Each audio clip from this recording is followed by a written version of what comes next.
तो basics of IR, IR के basics को समझने के लिए हमें थोड़ा सा हिस्ट्री में बैकफ्लैश में जाना पड़ेगा, कुछ चीज़ों को थोड़ा सा शॉर्ट में ही सही समझना पड़ेगा।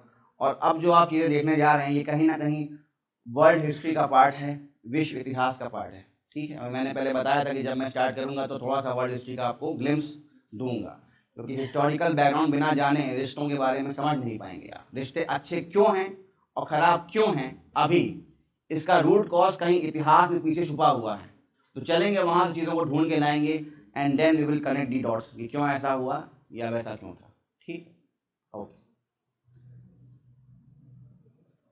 तो स्टार्ट करने जा रहे हैं हम लोग era of enlightenment and fall of Constantinople. Enlightenment का मतलब क्या होता है? हाँ, व्हाट?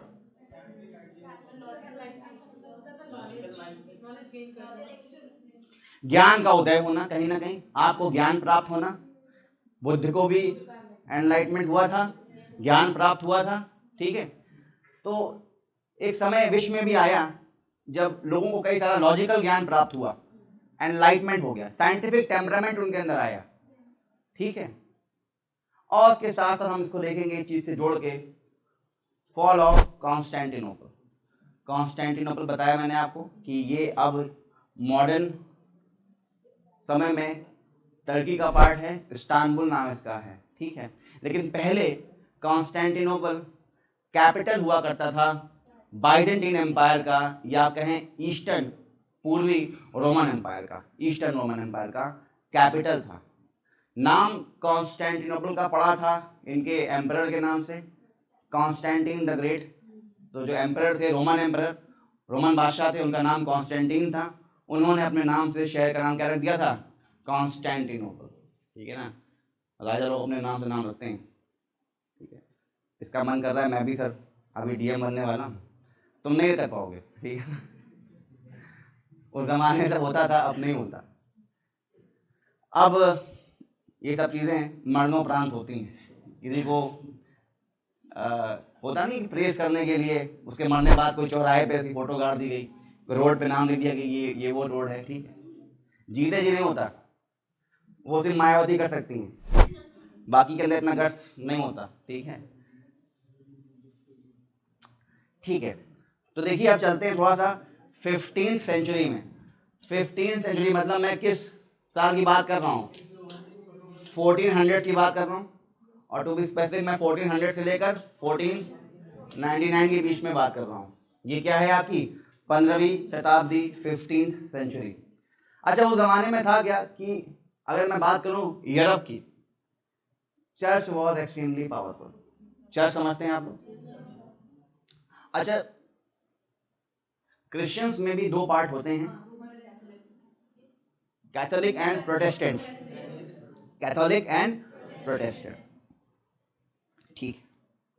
तो ये उस समय का पार्ट है जब अभी ऐसा कोई बाइफर्केशन नहीं हुआ है। क्रिश्चियन से क्रिश्चियंस हैं, उसमें कोई कैथोलिक और प्रोटेस्टेंट वाला कोई डिवीजन नहीं हुआ है, ऐसा कोई कैटेगराइजेशन, वर्गीकरण नहीं हुआ है, ठीक है। और ये वो समय था जब चर्च बहुत शक्तिशाली था, और चर्च का जो प्रीस्ट होगा, पोप, सारी पावर्स पोप के पास थे। इनफैक्ट जो राजा भी थे बस वो नाम के राजा थे, सारे डिसीजंस, इनफैक्ट राजा कौन नेक्स्ट बनेगा वो भी पोप ही बताता था, पोप डिसाइड करता था। तो almost whole of the Europe was under the Holy Roman Empire. Holi,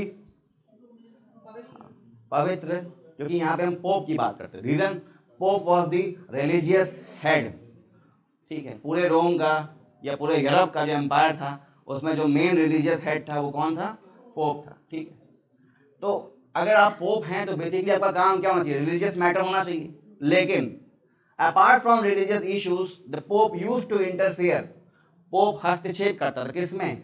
राजनीतिक चीजों में, ठीक है, पॉलिटिकल अफेयर्स में, और राजा के अधिकारों में भी हस्तक्षेप कर देता था। जो काम राजा का अधिकार था वो काम अपने अकॉर्डिंग पोप करवा देता था। Means pope used to interfere in the rights of the king. और समय के साथ जब पोप बहुत शक्तिशाली हो गए तो समृद्ध भी हो गए होंगे, पैसा भी आ गया होगा, और पावर के साथ एक चीज आती है, करप्शन।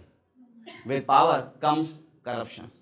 तो समय के साथ ऐसे ही हो गया। A large number of evils had entered the institution of church, और चर्च जो बहुत पवित्र था, it was no longer pure and honest, वो प्योरिटी और वो ऑनेस्टी चर्च में अब नहीं रही। ठीक है, चर्च ने पूरे यूरोपियन समाज को संभालना शुरू कर दिया, अपने अकॉर्डिंग चीज़ों को डिक्टेट करना शुरू किया। The church control the entire European society. Church ने हर एक इंसान के बिहेवियर को भी अपने हाथ में रखना, अपने अकॉर्डिंग कंट्रोल करना शुरू कर दिया। इनफैक्ट क्या आप करते हैं और क्या आप सोचते हैं, आपकी सोच तक को चर्च ने अपने हाथ में कंट्रोल कर रखा था।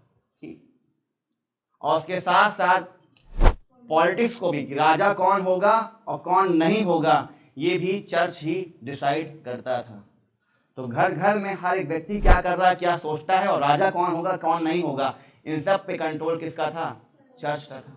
और वो चर्च समय के साथ प्योर और ऑनेस्ट नहीं रहा, करप्शन उसके अंदर आ गया। ये थोड़ा आपने बैकग्राउंड देख लिया।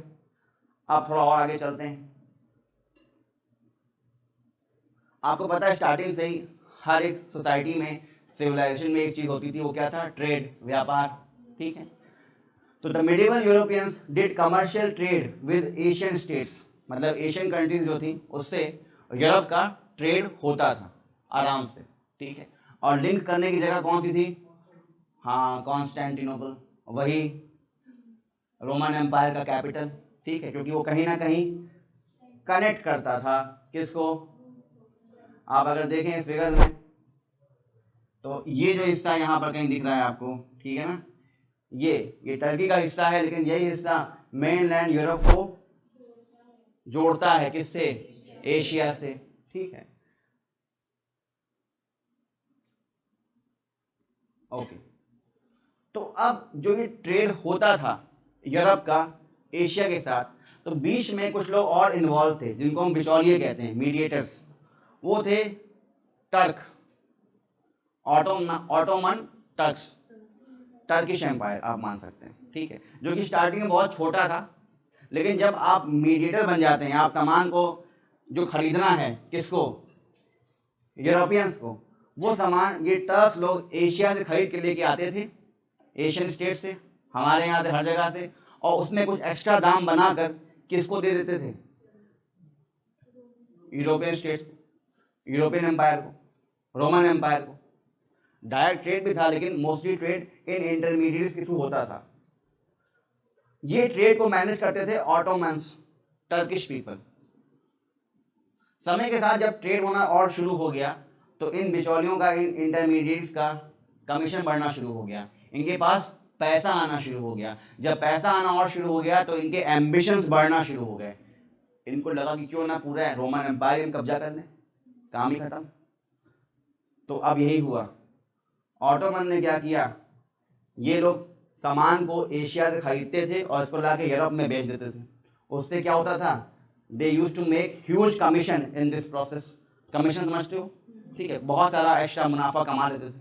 ठीक है, अब इस प्रोसेस में इनके पास बहुत सारा धन आ गया। ठीक है, the economic wealth accumulated by the Ottomans sparked political expansionist ambitions and ideologies.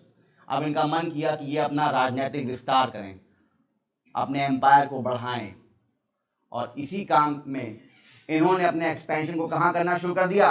Westward.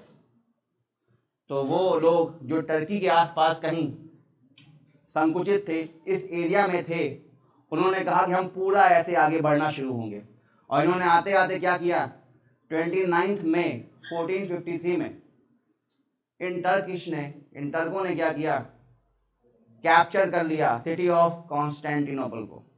यही क्या था? ये राजधानी थी किसकी? कैपिटल था यूरोपियन बाइजेंटीन एम्पायर का, ईस्टर्न यूरोप एम्पायर का ये कैपिटल था। यहाँ पर इस एरिया में कैपिटल को कैप्चर कर लिया। ये आज का इस्तांबुल है। उस जमाने में रोमन एम्पायर का कैपिटल था, ईस्टर्न रोमन एम्पायर का। आपको पता ही है कि राजधानी अगर कोई कैप्चर कर ले तो वो देश पर पूरा कब्जा, एम्पायर पूरा कब्जा उसका हो जाएगा। तो यही हुआ कि फॉल हो गया, गिर गया। कौन? पूरा Roman Empire, Eastern Roman Empire, Byzantine Empire. वही लिखा है हेडिंग में, स्टार्टिंग में, फॉल ऑफ कॉन्स्टेंटिनोपल, मतलब रोमन एम्पायर गिर गया यहाँ पर। और कौन उसको ओवरटेक कर गया? Ottoman Empire. तो ऑटोमन एम्पायर ने अपना साम्राज्य बना लिया and they established control over the key trade gateway to Europe and Asia. भाई ये पूरा एरिया आप देख रहे हैं, इनके पास यूरोप का भी एक्सेस है, एशिया का भी एक्सेस है, और ये इस जगह पर आराम से कई समय तक कंट्रोल इन्होंने रखा। तो यूके वगैरह समझ रहे ना, ये सब फ्रांस वगैरह, ये सारे कंट्रीज जो पहले यहाँ से ट्रेड कर लेते थे, अब ये परेशान हो गए। उनको समझ में आ गया कि ये ऑटोमन एम्पायर है, ये पहली बात तो हमारा ट्रेड एशिया से ठीक से होने नहीं देगा, और अगर होने देगा तो हमसे बहुत ज़्यादा कमीशन ले लेगा। नाउ अब नीड आई किस चीज़ की? ऑल्टरनेटिव सी रूट ढूंढने की। तब निकले आपके वास्को ड गामा और बाकी लोग इंडिया तक पहुंचने के लिए एक दूसरा सी लिंक ढूंढने के लिए। तो जो 1498 में वास्को ड गामा इंडिया पहुंचे, तो क्यों पहुंचे सी रूट से? क्योंकि पहले जो रूट था वो अब ऑटोमन एम्पायर ने कैप्चर कर लिया। अब पूरा यूरोप कट ऑफ हो गया था एक तरह से एशिया से, लेकिन यूरोप में समय के साथ क्या हो गया? इंडस्ट्रियलाइजेशन, उद्योग वहाँ आ गए। तो प्रोडक्शन जब होता है बेटा, एक चीज़ चाहिए होती है, रॉ मटेरियल्स। रॉ मटेरियल्स की कमी होना शुरू हो गई, और उनको पता था कि रॉ मटेरियल्स एशिया में है, क्योंकि पहले से भी वो एशिया से ट्रेड कर रहे थे जब ऑटोमन्स बीच में कमीशन खाते थे। तो अब उन्होंने क्या किया? Now they were forced to find a new sea route. एक वैकल्पिक रूट पाने की कोशिश में उन्होंने सी लिंक से रूट ढूंढ लिया और फाइनली वापस इंडिया से लिंक इस्टेब्लिश कर लिया। ठीक है, तो यही है, this led to the Europeans. आपने पढ़ा ना मॉडर्न हिस्ट्री में, advent of the Europeans, Europeans कैसे पहुंचे इंडिया, ठीक है ना। तो यही हुआ था, this led to the Europeans to search for alternative trade routes and this compelled them to explore alternatives in the sea। अभी तक क्या था, ये लोग सी में आते ही नहीं थे, क्योंकि चर्च ने मना कर रखा था। चर्च ने कहा था, क्योंकि आपने देखा था चर्च हर एक व्यक्ति की सोच को प्रभावित करके रखता था, राजा को भी अपने अकॉर्डिंग चलाता था। तो चर्च ने राजा को भी और हर एक व्यक्ति को मना कर रखा था, कि कहा था there is no land beyond the sea. कहा समुद्र के पार कोई जमीन है ही नहीं, जो जमीन है बस वो यही है, प्रभु ने हमको दिया है, यही जमीन हमारी है, ये होली ग्राउंड हमारा है, और अगर आप समुद्र में जाएंगे उसके बाद आपको कुछ नहीं मिलेगा, कुछ है ही नहीं, बस यही पीस ऑफ लैंड है। तो इस चक्कर में कभी भी यूरोपियंस समुद्र में आए ही नहीं। लेकिन जब वो यहाँ पे घबरा गए, उनको लगा कि अब ट्रेड हो ही नहीं पाएगा, तो फोर्सफुली उनको लगा कि नहीं, अब हमें एक एक्सप्लोरेशन करना चाहिए, लेट्स सी, देखते हैं क्या होगा। ज़्यादा क्या होगा, नहीं मिलेगा कुछ। लेकिन हुआ क्या, इनको कुछ मिल गया, कई सारे कॉन्टिनेंट्स इन्होंने डिस्कवर कर लिए, और फिर इनका विश्वास उठना शुरू हो गया चर्च के ऊपर से, क्योंकि चर्च ने जो जो बातें बताई थी वो सारी बातें अब एक एक करके झूठ साबित होना शुरू हो गई। अब यहाँ से इनके अंदर ज्ञान आना शुरू हुआ, साइंटिफिक चीज़ें आना शुरू हुई, ये एक्सप्लोर करना शुरू हुए, और यहाँ से शुरू हुआ एनलाइटमेंट, वो ज्ञान उदय यहाँ से होना शुरू हुआ। ठीक,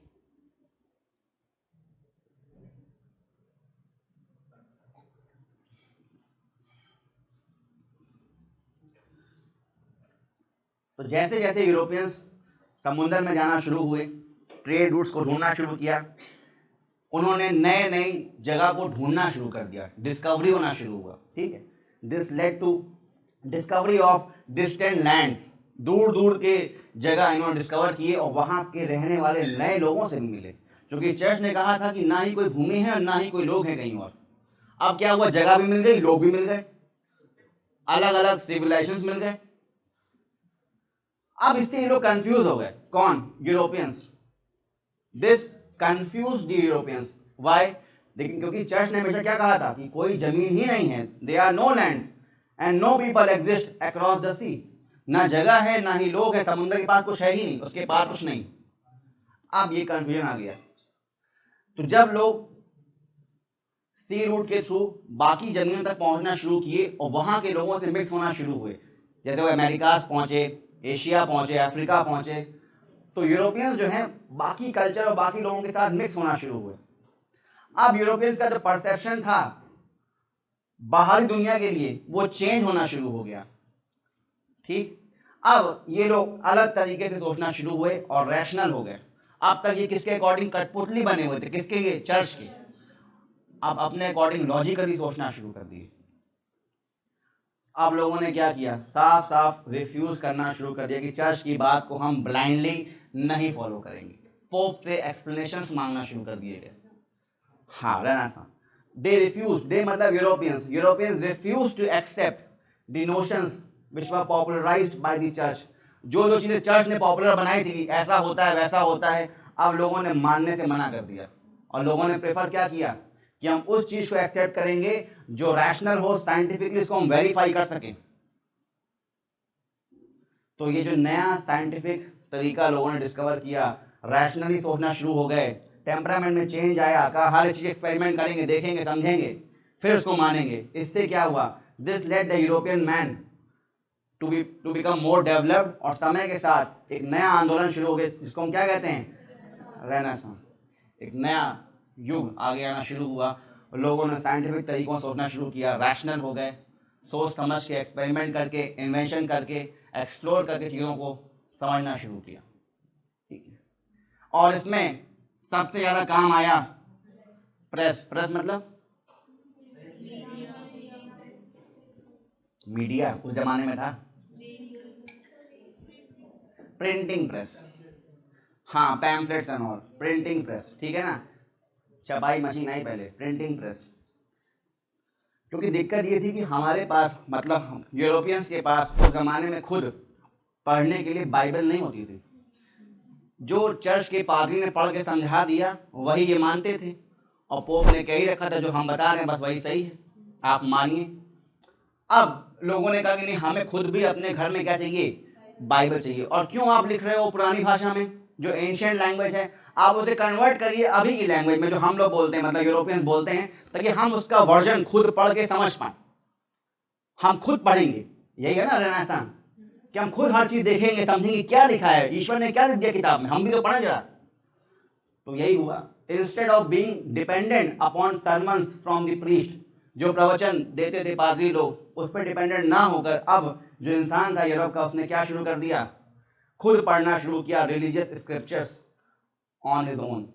जो चीज़ें लिखी थी वो खुद पढ़ना शुरू किया। इसलिए क्या करना शुरू किया, बाइबल को ट्रांसलेट किया गया अलग अलग भाषाओं में, उस भाषा में जो लोग समझ सकते हैं, ना कि उस भाषा में जो लिखा हुआ है। और उस भाषा का जो पुरानी भाषा है, एंशिएंट लैंग्वेज है, उसका ज्ञान कुछ ही लोगों तक सीमित था। वो लोग स्पेशली कौन थे, चर्च के लोग थे, और ज्ञान को बाकी लोगों तक, मासेस तक पहुंचाया ही नहीं गया था। तो जैसे जैसे लोगों ने बाइबल पढ़ना शुरू किया और बाकी की चीज़ों को समझना शुरू किया, अब उनको कुछ गलतियां मिलना शुरू हो गई। होता है ना बेटा कि आप यहाँ से कुछ और सीख रहे हो और घर जाओ उस चीज़ को कहीं और पढ़ो, और आपको इस तरह ने कुछ और समझाया था, लिखा कुछ और है। क्या मिल गई आपको, डिस्क्रिपेंसी मिल गई, गलतियां निकलना शुरू हो गई। यही गलतियां निकलना शुरू हुई यहाँ पर, जैसे लोगों ने ट्रांसलेट किया बाइबल को और छापना शुरू किया। क्यों, क्योंकि प्रेस तो आ चुका था, तो नई नई किताब बाइबल की वर्नाकुलर लैंग्वेज में, लोगों के लोकल लैंग्वेज में छपना शुरू हो गई। अब जब लोगों ने पढ़ा तो देखा तो बहुत डिस्क्रिपेंसी है, जो लिखा हुआ है और जो सुनाया जा रहा है। जो नैरेटिव मतलब जो नरेट किया जाता है, जो सुनाया जाता है, कौन, जो पादरी सुनाते हैं, जो सुनाते हैं, और जो लिखा है उसमें काफ़ी अंतर है, डिफरेंसेस हैं। अब जब ऐसा होगा तो लोग चुप बैठेंगे या क्वेश्चन करना शुरू करेंगे। तो वही हुआ, man began to question the authority of church. कहा कैसे और क्यों आप तब से हमें इस तरह से आप मिसलीड कर रहे हैं, और कहा कि अपने अंदर सुधार करिए। लोगों ने कहा रिफॉर्म्स करना होगा हमें, किसने, in the functioning of the church. Church जिस तरह से काम करता है, जो भी एडमिनिस्ट्रेशन कर रहा है, उसमें कुछ बदलाव लाने पड़ेंगे, चेंज करना पड़ेगा, पॉजिटिव रिफॉर्म्स लाने पड़ेंगे। तो यहाँ से क्या हुआ, रेनेसांस ने क्या शुरू कर दिया, रिफॉर्मेशन का युग, कि अब चीज़ों को बदलना पड़ेगा, क्योंकि अब इंसान खुद हर चीज़ समझ के, सोच के, रैशनली, लॉजिकली, साइंटिफिकली हर चीज़ को खुद समझ के स्टार्ट कर रहा था पढ़ना। ठीक, अब क्योंकि रिफॉर्मेशन की बात का मतलब क्या कि आप चर्च में बदलाव करना चाहते हैं, चर्च के अधिकारों को उनसे लेना चाहते होंगे, तो क्या वो चर्च जो उस समय बहुत पावरफुल था वो मान जाएगा इस चीज़ में, नहीं मानेगा ना। यही हुआ, क्योंकि लोगों ने चर्च के अथॉरिटी को क्वेश्चन करना शुरू कर दिया। इससे समाज में क्राइसिस आना शुरू हुई, समाज में लोग बढ़ना शुरू हो गए। कुछ लोग जो अभी भी चर्च के एकदम आर्डेंट फॉलोअर्स थे, उन्होंने कहा नहीं चर्च बिल्कुल सही कह रहा है, वो चर्च के साथ हो गए। कुछ ने प्रोटेस्ट किया कि नहीं हमें रिफॉर्म्स चाहिए, वी वांट रिफॉर्म्स। तो जिन्होंने प्रोटेस्ट किया वो क्या कहलाए गए? प्रोटेस्टेंट। और जो चर्च के साथ खड़े थे, यूनिवर्सली पहले थे, वो कहलाए कैथोलिक्स। इस तरह से ये दो ग्रुप बन गए। दो ग्रुप तो बन गए, लेकिन अब शुरू हो गया गृह युद्ध, सिविल वॉर। आज ना movie civil war, Captain America देखते मूवी वगैरह। सिविल वॉर मतलब क्या होता है? आपस में लड़ाई। तो यही हुआ, क्रिश्चियंस आपस में लड़ना शुरू कर दिए। और लड़ाई भी कब चली जानते हो? कब तक? 30 साल तक चली। इसे कहते हैं 30 ईयर्स वॉर। 30 ईयर्स वॉर, 30 साल तक चली और कोई इसका सलूशन नहीं निकला। ना कोई जीता ना हारा, बस लाखों लोग मर गए, बहुत मौतें हुई। ठीक है, 30 साल अगर युद्ध चलेगा तो पहली बार होता क्या कि मौतें पहले होती हैं सीधे हथियार से, उसके बाद कैसे होती हैं? भूखमरी से।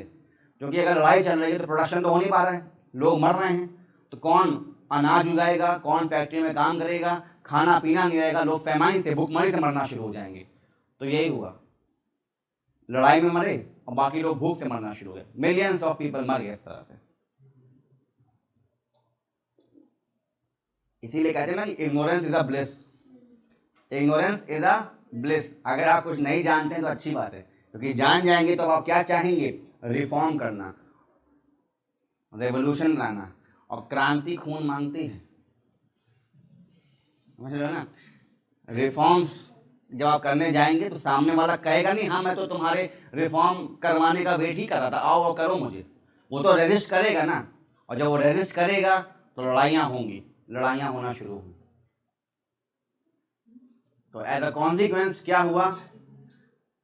सिविल वॉर छिड़ गई, गृह युद्ध होना शुरू हो गया। यूरोप पूरा एक वॉर जोन में कंप्लीट कन्वर्ट हो गया। ठीक, and this war lasted for many decades. 30 साल तक चली, 3 डेकेड्स तक चला, और फाइनली 1648 में खत्म हुई। 1618 में शुरू हुआ था, 1618 से 1648 तक, ये 30 साल का समय था। 30 ईयर्स वॉर को कहते हैं। और फिर एक संधि हुई वेस्टफेलिया में, इसका नाम है पीस ट्रीटी ऑफ वेस्टफेलिया। और उसके बाद इस वॉर को रोक दिया गया। इस वॉर का कोई अंजाम नहीं हुआ बेटा, ना कोई हारा ना कोई जीता। Neither Catholics one nor the Protestants, but both of them, both the groups lost each other. कई लोग अपनों को खो गए थे इस लड़ाई में। अब लेकिन इसमें एक बात ये कही गई कि लड़ाई हुई है रिलीजन को लेकर, रिलीजन में कुछ डिस्क्रिपेंसीज देखी उसको लेकर, और रिलीजन का ओवर इन्वॉल्वमेंट था किसमें? प्रशासन में, राजा के ऊपर, इसको लेकर। तो क्यों ना अब रिलीजन को सेपरेट कर दिया जाए, किससे? एग्जैक्टली अब आई डेफिनेशन सेकुलरिज्म की।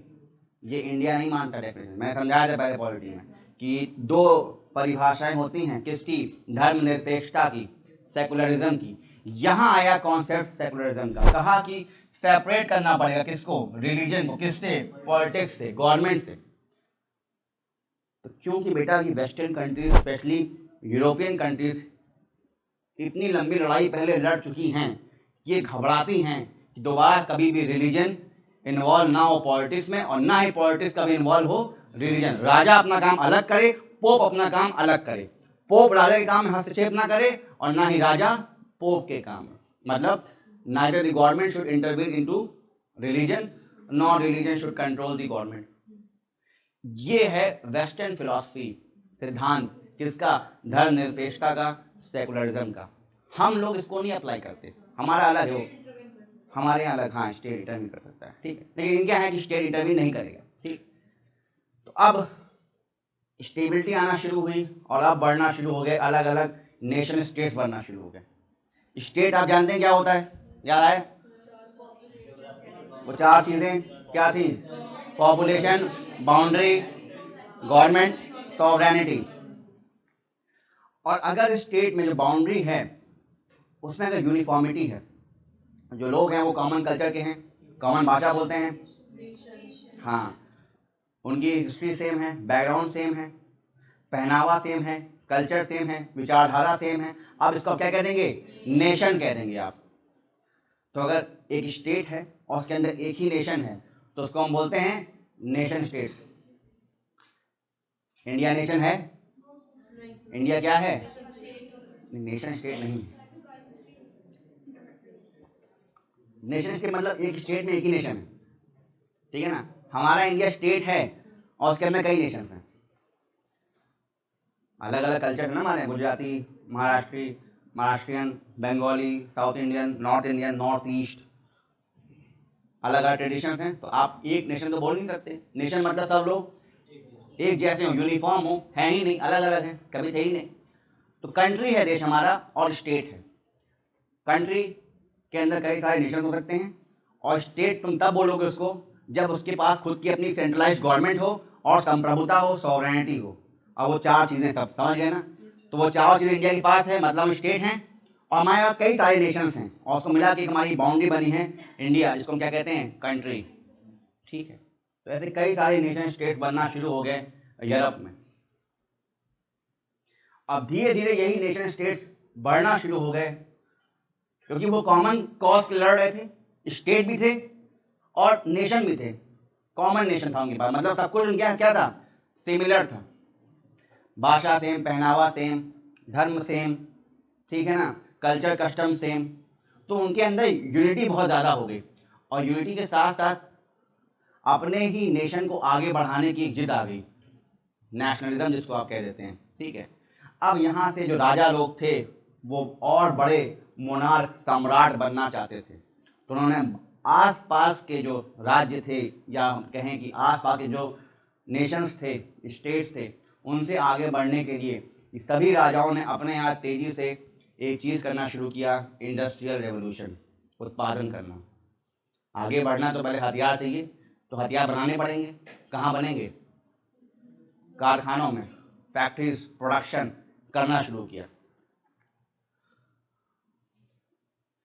तो स्टार्टिंग में ये जो एनलाइटमेंट हुआ, इसी एनलाइटमेंट से क्या हो गया? इसने नींव रख दी, फाउंडेशन किसका? औद्योगिकरण का, इंडस्ट्रियल रेवोल्यूशन का। क्योंकि जब लोग एनलाइट हो गए, उनका ज्ञान आ गया, समझ गए कि क्या करना चाहते, कैसे करना है, क्या पाना है, तो अब आगे बढ़ने के लिए उनको चाहिए थे हथियार, रॉ मटेरियल्स, ठीक है, सप्लाईज। तो प्रोडक्शन करना शुरू किया। इसी के साथ साथ जो राजा लोग थे यूरोप के अलग अलग, they also continued the commercial trade with Asia. Asia के साथ ट्रेड भी कर रहे थे, ठीक है। लेकिन जब ट्रेड हो रहा था उसी बीच कौन सामने आ गए थे? ऑटोमन टर्क, याद आया? ऑटोमन टर्क सामने आ चुके थे। देखिए 1648 में लड़ाई हो गई थी, खत्म ये 1648। कॉन्स्टेंटिनोपल कब गिर गया था?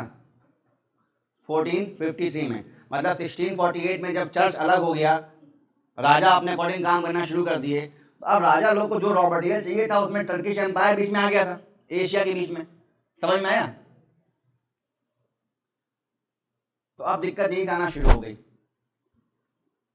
क्योंकि रास्ता अब था नहीं, उस रास्ते पे ऑटोमन एम्पायर आ गया था और हर एक स्टेट, हर एक नेशन यहाँ पे तेजी से आगे बढ़ने के लिए अपने यहाँ इंडस्ट्रियल रेवोल्यूशन कर रहा था। लेकिन जैसे जैसे इंडस्ट्रियल एज के डॉन में इंटर कर दिया एक बार यूरोप ने, हमें मतलब उनको क्या चाहिए था? रिसोर्सेस, मतलब रॉ मटेरियल्स, और वो रॉ मटेरियल्स इनफ नहीं थे क्योंकि यूरोप की भूख बहुत तेजी से बढ़ रही थी। यूरोप के अंदर कई सारे छोटे छोटे नेशन स्टेट बन गए थे, अलग अलग कंट्रीज बन गई थी और उन सबको अपने क्या करना था? Industrial revolution. और इतना रॉ मटेरियल था ही नहीं यूरोप में। भूख बढ़ी तो अब कहे कि क्या चाहिए हमको? रॉ मटेरियल चाहिए। कहाँ से लाएंगे? एशिया से। बीच में कौन बैठा है? Ottoman Empire. क्या करें? चलते हैं, जो हमने रूट्स डिस्कवर कर ली है, अब वहाँ जाके कॉलोनाइजेशन करना शुरू किया जाए। 1498 में पहुँच गए थे ना वास्को, देखा हमारे यहाँ पर, ठीक है ना। अब रास्ता बदला था कि रास्ता हमारे पास है। अब शुरू हुआ किसका दौर? कॉलोनाइजेशन। क्या होता है कॉलोनाइजेशन? है उपनिवेशवाद। क्या होता है? कॉलोनी स्टैब्लिश करना। मतलब कैसे? सोसाइटी अपने कल्चर को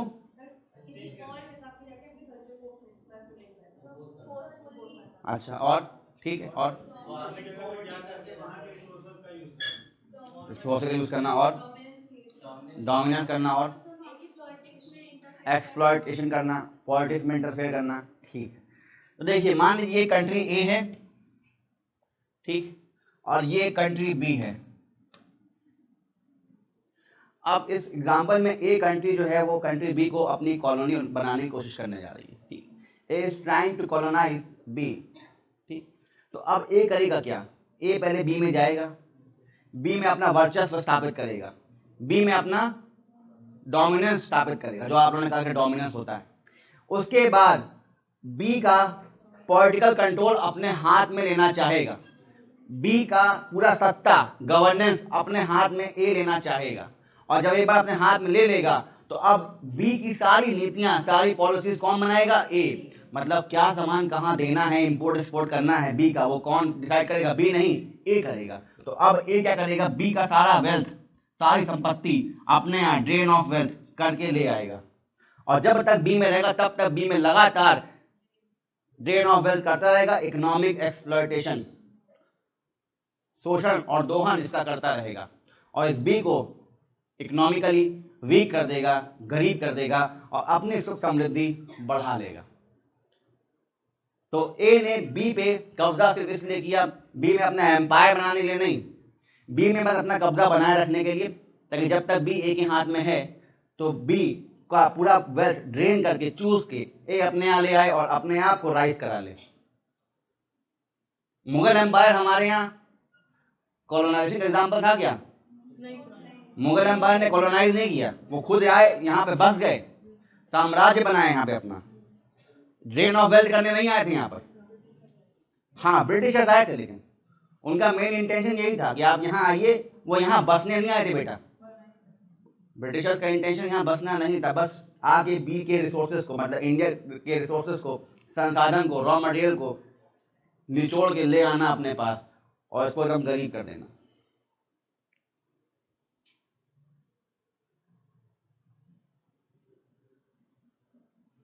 कई पुराने दस्तावेजों में, कई ऐसे प्रेस कॉन्फ्रेंस में कई सारे ब्रिटिश लीडर्स ने यह भी कहा था कि अगर इंडिया उनके पास रहता, कॉलोनी बन गई, भले सारी कॉलोनी चली जाती ब्रिटेन की, India was just one of the colony of Britain. Britain का साम्राज्य पूरे ईस्ट वेस्ट पूरे मैप में हर जगह फैला हुआ था बेटा। फिर भी ब्रिटिशर्स ने कहा कि अगर सारी कंट्रियां हमसे छीन जाए, वापस हमारी कॉलोनी हमसे छीन ली जाए, लेकिन अगर सिर्फ इंडिया हमारे पास रह जाए, हम फिर भी वर्ल्ड में सुपर पावर बने रहेंगे, सुपर पावर बने रहेंगे। लेकिन ऐसा हो नहीं पाया। तो अगर ऐसा होता कि इंडिया का पार्ट अभी होता, कॉलोनाइज अभी भी इंडिया होता, तो शायद सही में ब्रिटेन, ये यूएस वगैरह आगे पीछे कहीं नहीं होता उनके।